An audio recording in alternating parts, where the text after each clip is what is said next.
Good morning students. कैसे हैं आप सब? होप सो आप सभी ठीक होंगे। अब देखिए, हमारा जो चैप्टर चल रहा था मटेरियल कॉस्ट कंट्रोल, वो कंप्लीट हो गया था आपका, और उसके साथ साथ आपकी जो फर्स्ट यूनिट है वो भी कंप्लीट हो गई है ना। तो देखिए, अब हम सेकेंड यूनिट स्टार्ट करेंगे आज। सेकेंड यूनिट में फर्स्ट चैप्टर है लेबर कॉस्ट अकाउंटिंग। अब देखिए, नाम से पता चल रहा है लेबर कोस्ट कि जो वर्कर्स, जो एम्प्लॉयज़ कंपनी में लगाए जाते हैं, उनकी कोस्ट को कंप्यूट करना, वो हमारा इसके अंदर आता है लेबर कोस्ट अकाउंटिंग में। और इसमें हम पढ़ेंगे labour turnover ratio, ideal time कैसे कैलकुलेट किया जाता है, या जो ओवर टाइम है इन कंटेक्स्ट ऑफ CAS है आपका कोस्ट अकाउंटिंग स्टैंडर्ड 7, है ना। वो हमने इस चैप्टर में पढ़ना है, जो कि इम्पॉर्टेंट है।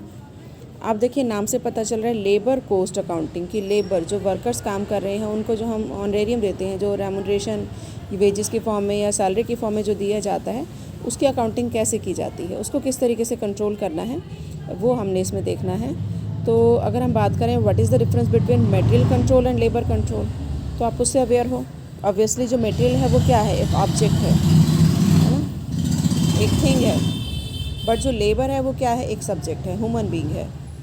तो मटेरियल के ऊपर तो आप कंट्रोल कर सकते हैं, मटेरियल को तो आप देख सकते हैं, इसकी वेस्टेज कम हो, या जो भी आपने उसके ऊपर ऑब्लिगेशन लगाने हैं वो आप लगा सकते हैं। बट ह्यूमन बीइंग्स को कंट्रोल करना थोड़ा सा मुश्किल है ना। तो देखो, सबसे पहला डिफरेंस यही है जो भी बताया, material is an object but labour is an subject. Material is transformed into product by a process और operation exercised by labour.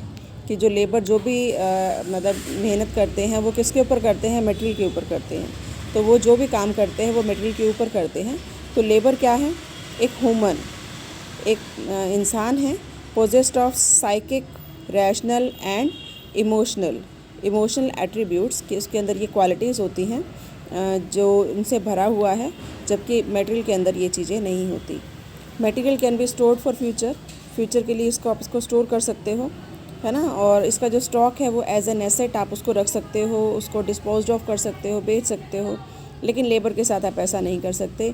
Labour को आप हायर तो कर सकते हो, लेकिन आप उसको डिस्पोज ऑफ नहीं कर सकते, सेल नहीं कर सकते, है ना। तो एक दिन की जो लेबर है वो आपको उसी दिन कंज्यूम करनी होती है, अदरवाइज़ वो आइडियल टाइम हो जाता है, और जो एंटरप्रेन्योर है या जो भी कंसर्न है उसके लिए वो टाइम का लॉस हो जाता है ना। तो जो वेस्टेज ऑफ मटेरियल है उसको कंट्रोल करना इजी है, but wastage of labour time उसको कंट्रोल करना कंपैरेटिवली मुश्किल है। तो इसलिए हमारे को जो है वो लेबर कॉस्ट अकाउंटिंग या लेबर कंट्रोल के ऊपर ज़्यादा ध्यान देना होता है। नेक्स्ट देखिए, नेक्स्ट आता है कि what is the composition of labour cost. Labour cost में क्या क्या आता है? ऑब्वियसली लेबर कॉस्ट में वो सारे एक्सपेंडिचर आते हैं जो incurred by the employer incurred करता है किसके ऊपर, वर्कर के ऊपर, बाय वे ऑफ वेजेस, कि वेजेस की फॉर्म में या अदर जो पेमेंट है उसकी फॉर्म में, या जो बेनिफिट्स कंपनी ने मॉनेटरी या नॉन मॉनेटरी जो है वो एम्प्लॉयज़ को प्रोवाइड किए। अब देखिए, मॉनेटरी पेमेंट्स कौन सी हो सकती हैं? एक तो उनको जो वेजेस प्रोवाइड की, वेजेस, सैलरी या DNS अलाउंस, महंगाई भत्ता जो होता है, प्रॉफिट, प्रोडक्शन और प्रॉफिट बोनस, है ना। इसी तरह से employees contribution to provident fund, employees state insurance, gratuity, pension, holiday home या हॉलीडे पे, इस तरह के जो अलाउंसेस हैं, medical allowance, leave travel allowance, इस तरह के जो अलाउंसेस हैं वो मॉनेटरी पेमेंट में आते हैं, क्योंकि इनको मनी के फॉर्म में ही दिया जाता है।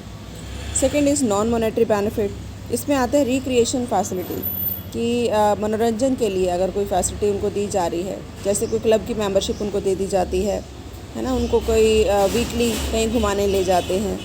मेडिकल एंड हेल्थ फैसिलिटीज़ है, कैंटीन फैसिलिटी है, जैसे उनको 1 टाइम का या 2 टाइम का मील प्रोवाइड किया जाता है, हाउसिंग फैसिलिटी है। तो ये सारी हमारी किस में आती हैं, नॉन मॉनेटरी बेनिफिट्स में। तो ये दोनों हमारी लेबर कॉस्ट का पार्ट है, चाहे मॉनेटरी पेमेंट की जा रही है या नॉन मॉनेटरी, दोनों ही लेबर कॉस्ट में इंक्लूड होती हैं। अब देखिए, नेक्स्ट टॉपिक थ्योरी के लिए इंपॉर्टेंट है। जैसे अभी हम चैप्टर इंट्रोडक्शन में भी पढ़ रहे थे, CAS 7, है ना। तो CAS 7 जो है वो किसके कंटेक्स्ट में है, लेबर कॉस्ट और एम्प्लॉय कॉस्ट। तो CAS 7 यही बताता है कि how employee cost is calculated. तो देखो, एम्प्लॉय की जो कॉस्ट है उसमें क्या क्या आता है, aggregate of all kinds of consideration payable and provision made for future payment for services rendered by employees of an enterprises including temporary, part time and contract employee. तो जो भी रेम्यूनरेशन इनको दिया जाता है, चाहे वो कॉन्ट्रैक्ट एम्प्लॉय हो, चाहे वो पार्ट टाइम एम्प्लॉय हो, चाहे वो परमानेंट एम्प्लॉय हो, उनको जो भी जो है वो रेम्यूनरेशन दिया जा रहा है, चाहे वो मॉनेटरी है या नॉन मॉनेटरी है, किसके बदले में दिया जा रहा है, जो सर्विसेज वो रेंडर कर रहे हैं उसके बदले में, तो वो सारी हमारी किस में आती हैं, एम्प्लॉय कोस्ट में। और देखो कंसिडरेशन में क्या क्या इंक्लूड होता है, जैसे इसने कहा कि aggregate of all kinds of consideration, तो कंसिडरेशन में क्या क्या इंक्लूड है, वेजेस, सैलरी, इसके अलावा कॉन्ट्रैक्चुअल पेमेंट अगर कोई ही है, बेनिफिट एज एप्लीकेबल, और any payment made on behalf of employee, कि एम्प्लॉय के बिहाफ पर कोई भी पेमेंट हुई है तो वो पेमेंट किस में आती है, मतलब एम्प्लॉय की कोस्ट में आती है ना, तो इसको हम क्या कहते हैं, लेबर कोस्ट। तो आई थिंक मीनिंग क्लियर हो गया होगा। और देखो एक्सप्लेन किया हुआ है अच्छे से कि कॉन्ट्रैक्ट एम्प्लॉय में कौन से एम्प्लॉय आते हैं, ऑब्वियसली जो एम्प्लॉयर ने जिन एम्प्लॉयज़ को कॉन्ट्रैक्ट पर रखा है वो आते हैं, ना कि किसी कॉन्ट्रैक्टर ने अगर किसी एम्प्लॉय को रखा है तो वो नहीं आएगा, है ना। एम्प्लॉयर ने एम्प्लॉय को कॉन्ट्रैक्ट के बेस पर रखा है तो वो कॉन्ट्रैक्ट एम्प्लॉय कहलाते हैं। Second, compensation paid to employee for the past period, कि अगर पिछले पीरियड का कोई कॉम्पनसेशन एम्प्लॉयर ने एम्प्लॉय को दिया है तो वो एम्प्लॉय कोस्ट में नहीं आएगा, shall not form part of employee cost. जैसे पिछले साल का कुछ एक्सपेंडिचर है, पिछले साल की कोई वेजेस है जो अभी आपने पे की है, तो वो नहीं आएगा। Short provision of prior period made up in current period, कि करंट पीरियड में कोई आपने कुछ छोटा प्रोविज़न, शॉर्ट प्रोविज़न कोई बनाया है, तो वो भी इसका पार्ट नहीं होगा। सिर्फ इस टाइम की जो पीरियड है, इस टाइम के पीरियड की जो कोस्ट है, वेजेस है, वो इसके अंदर आएगी, ठीक है। और चाहे वो जब तक एम्प्लॉय कोस्ट में चाहे आपने कैश में पेमेंट की हो या गुड्स में पेमेंट की हो, मेड इन कैश और काइंड, वो दोनों इसमें आएंगे। तो आई थिंक क्लियर हो गया होगा कि कॉन्ट्रैक्ट एम्प्लॉयज़ कौन से हैं, जो एम्प्लॉयर ने कॉन्ट्रैक्ट बेसिस पर रखे हैं। कोई कॉम्पनसेशन अगर पे किया है एम्प्लॉयज़ को तो that should not be included for the past period. अगर कोई शॉर्ट प्रोविज़न है ऑफ द प्रायर पीरियड, पिछले पीरियड का, made up in current period, पिछले पीरियड का आपने इस करंट पीरियड में अगर कोई प्रोविज़न बनाया है तो वो भी नहीं आएगा। और एम्प्लॉय की कोस्ट में क्या क्या आएगा, कि चाहे पेमेंट कैश में हुई हो या गुड्स में हुई हो। आप देखो इसके एग्जांपल दिए हुए हैं कि क्या क्या आएगा, salary, wages, allowances, bonus, incentives, ठीक है। इसके अलावा कंट्रीब्यूशन टू प्रोविडेंट फंड अगर कुछ हुआ है, employee welfare and other benefits.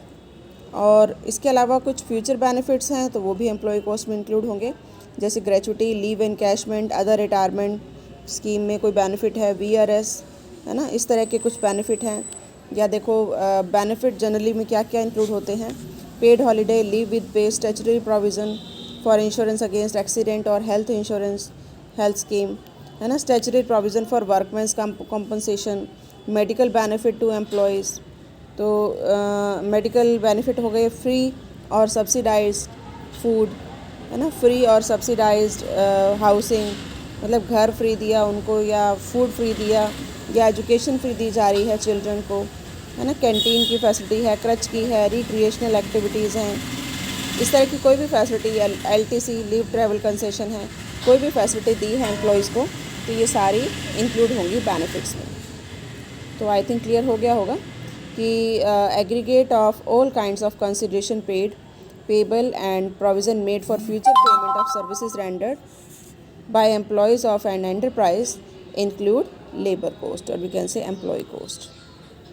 उसके बाद देखो नेक्स्ट हमारा आता है लेबर कोस्ट कंट्रोल प्रोसीजर, कि इसका जो किस तरह से लेबर कोस्ट को कंट्रोल किया जाता है, क्या प्रोसीजर फॉलो किया जाता है। तो सबसे पहला है मैनेजरियल प्रोसीजर।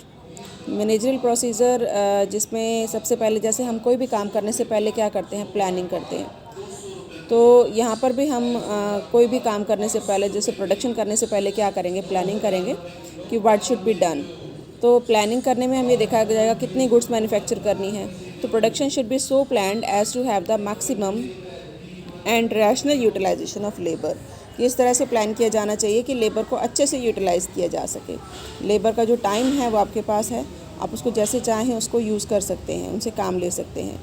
तो product and process engineering programme routine and direction constitute the production planning, कि किस तरह से जो है वो प्लानिंग की जाती है। और in simple way we can say कि प्लानिंग इस तरह से की जानी चाहिए कि वर्कर्स को आपने किस तरीके से काम देना है ना, हर पर्सन को उसकी चॉइस के अकॉर्डिंग काम दिया जाए, उसके इंटरेस्ट के अकॉर्डिंग काम दिया जाए, उसके क्वालिफिकेशन के अकॉर्डिंग दिया जाए, और उनके स्टैंडर्ड सेट कर दिए जाएँ कि उनको क्या काम करना है, कैसे करना है। जैसे देखो सेकंड स्टेप यही आता है, सेटिंग अप ऑफ स्टैंडर्ड, है ना, कि जो काम है with the help of work time and motion study, standard set किए जाएँ और वर्कर्स को ये बताया जाए कि आपको इतने टाइम में ये काम करना है ना। तो जो इससे स्टैंडर्ड कॉस्ट भी सेट हो जाएगी लेबर की, आप उसको कंपेयर कर सकते हैं with the actual labour cost, और अगर कुछ डिफरेंस आते हैं तो आप उसको फाइंड आउट कर सकते हैं। तो सेकंड स्टेप हमारा क्या है, setting up of standard. First one was planning, कि you have to plan what to do, where to do, when to do.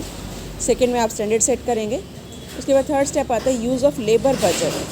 फिर आप ये देखोगे कि आपके पास लेबर बजट बनाया जाता है on the basis of production budget, कि उसके बेस पर बनाया जाता है कि कितनी आपकी रिक्वायरमेंट है और कितने वर्कर्स आपको चाहिए, है ना। तो उसके हिसाब से ये बनाया जाएगा। आपने स्टैंडर्ड सेट कर लिए तो स्टैंडर्ड के अकॉर्डिंग फिर ये देखा जाएगा कि ये काम कितने वर्कर्स के द्वारा किया जा सकता है, कितने वर्कर्स की रिक्वायरमेंट है। तो the number and the type of worker needed for the production are provided for along with the cost of labour in labour budget, कि लेबर बजट में ये देखा जाता है ताकि फ्यूचर में ये काम आ सके। नेक्स्ट फोर्थ स्टेप आता है study of effectiveness of ways policy. फिर यहाँ पे देखते हैं कि जो आपने वेज पॉलिसी बनाई थी वो इफ़ेक्टिव है या नहीं, मतलब जो रेमुनरेशन आप पे कर रहे हैं on the basis of incentive plan, वो आपकी इंक्रीज प्रोडक्शन के साथ मैच हो रहा है या नहीं हो रहा, है ना।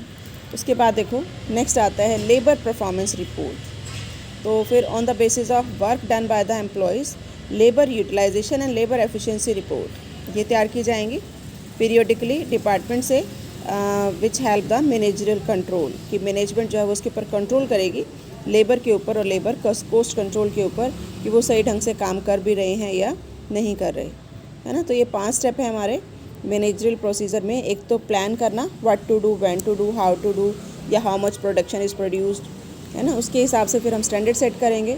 फिर हमने जो स्टैंडर्ड सेट किए उसके हिसाब से आप लेबर बजट बनाएंगे, कितने वर्कर्स चाहिए, कितने वर्कर्स की रिक्वायरमेंट है, कितने और रखने हैं, है ना, कितना एक्सपेंडिचर होगा। फिर आप जो वेज पॉलिसी आप बनाएंगे उसके इफ़ेक्टिवनेस की स्टडी करेंगे कि जो आपने सोचा था प्रोडक्शन बढ़ाने के साथ आपका जो प्लान है इंसेंटिव प्लान वो मैच हुआ या नहीं, है ना। फिर लेबर की, वर्कर्स की जो है परफॉर्मेंस रिपोर्ट आप तैयार करेंगे। तो ये कुछ हमारा मैनेजरल प्रोसीजर था। उसके बाद देखो सेकंड आता है ऑपरेशनल प्रोसीजर। अब देखो ऑपरेशन नाम से पता चल रहा है कि वाइल डूइंग द वर्क, कि कंपनी में जो काम किया जाता है उसमें कौन कौन सी बातों को या कौन कौन से स्टेप्स को फॉलो किया जाता है।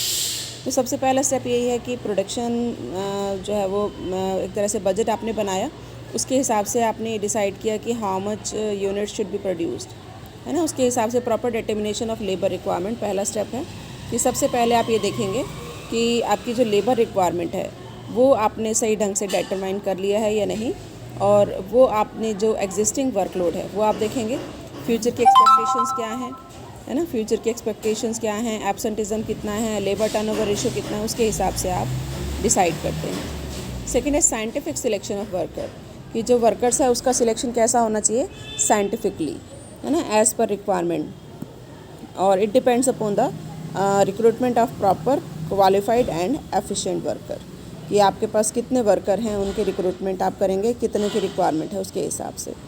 फिर जब आपने रिक्रूटमेंट कर ली, सिलेक्शन कर लिया, फिर आप उनको प्रॉपर प्लेसमेंट देंगे कि राइट पर्सन को राइट जॉब मिलनी चाहिए, है ना। फिर ये देखेंगे क्या अटेंडेंस का रिकॉर्ड प्रॉपर मेंटेन किया जा रहा है या नहीं। तो इसमें क्या एक सिस्टम मेंटेन किया जाएगा कि उनके अराइवल का, जो वर्कर्स आ रहे हैं, जो वर्कर्स जा रहे हैं, उनके अराइवल एंड डिपार्चर का प्रॉपर रिकॉर्ड मेंटेन होना चाहिए। प्रॉपर कंप्यूटेशन होनी चाहिए एंड अकाउंटिंग ऑफ वेजेस, की किसी ने ओवर टाइम किया, किसी ने छुट्टी ली, है ना, तो उसका भी पूरा रिकॉर्ड रखा जाएगा।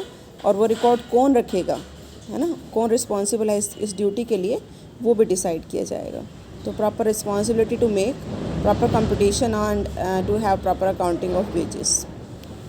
उसके बाद देखो नेक्स्ट आता है proper method of wage payment, कि जो वेज पेमेंट है, जो सैलरी या वेजेस की जो भी पेमेंट की जा रही है वर्कर्स को मोटिवेट करने के लिए, ताकि वो बढ़ चढ़ कर काम करें और कंपनी को अपना समझें, उसके लिए और कौन कौन से इनिशिएटिव लिए जा सकते हैं। तो डिफरेंट जो है वो मेथड्स, उनको मोटिवेट करने के लिए, उनसे अच्छा से काम लेने के लिए कौन कौन से मेथड्स को फॉलो किया जाएगा वो भी देखा जाता है।